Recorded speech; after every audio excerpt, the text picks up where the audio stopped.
There's lots of great advice about what to do with your money, but here are 7 things you should never do. Number 1, never stop managing your money. If you don't manage your money, it starts to manage you. Keep track of your expenses, create a budget, and stick to it at least in some general terms. A good rule for managing your money is 50-30-20. This means for your after-tax income, 50% should go towards your needs, which are things you really need and can't live without, like a home, food, and so on. 30% should go towards your wants, things you like but can survive without, like restaurants, hobbies, and shopping. Finally, 20% towards savings, investments, and paying back debt. If you have high interest debt, you should focus on that first. While there's nothing wrong with using credit cards as a tool, for example, to buy something at a big discount and pay the credit back before getting charged, that's a really smart way of using your credit card. But just buying some things on installments without realizing how much it's costing you is plain silly. If you have credit card debt, you might be surprised to find out how much you're paying for it. Number 2, never stop saving.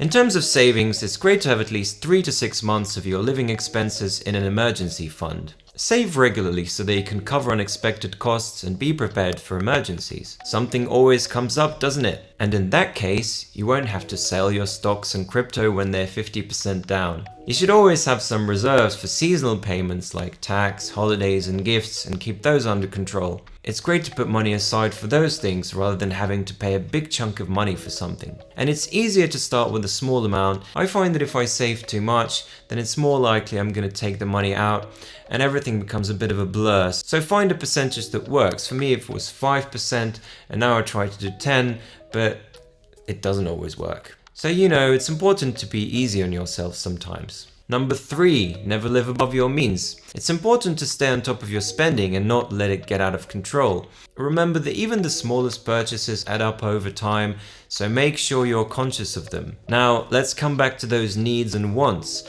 How many of the things you think are your needs that are actually your wants? The main reason people get in debt is because they spend too much on things they don't really need. Now, it needs to be said that if you're too rigid with your money, you try to control yourself too much, it might actually lead to overspending.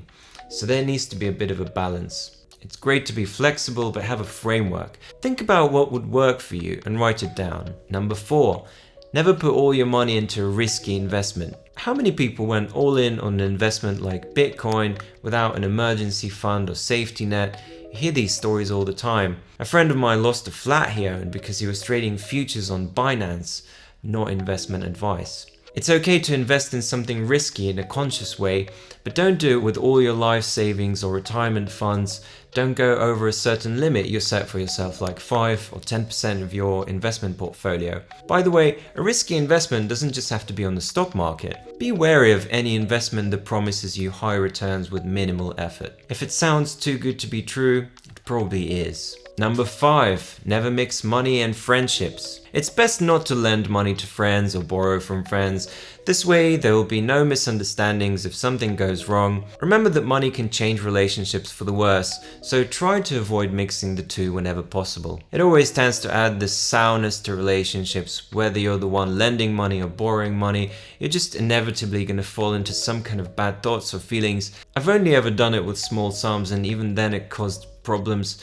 One time a friend owed me money for renting out my car, and it was just so weird. He took like 5 years paying it back. So it's best to avoid mixing money and friendships, and it really goes for like doing any business with your friends. Are you sure you want to do that? There's just always this risk of damaging the relationship. Number 6, never ignore your retirement. People that are in the womb should already think about their retirement, really. How long do you have left until your golden years? Think about what kind of situation you'll be in if everything continues the way it's going. It's not a good idea to hope the government will care for you in retirement. That goes for most governments in the world, including the US. Unless you're in like Finland or Iceland, maybe then you're fine. Don't ignore retirement accounts. They can be a great tool in reaching that safety net. IRAs are great because they give you a tax cut, 401k is pretty much free money because of employer contributions. These are usually like a 50% match on the first 6% of your salary, but above that amount may not be worth it because 401k is pretty restrictive. But it doesn't have to be a retirement account. Most people are investing for retirement anyway. This timeline should actually be a major factor that defines your goals and your risk profile. By the way, our app Gainy does that for you in just a few minutes. And then it gives you personalized investments and thematic stock collections, so check it out. The link is in the description. Finally, number 7.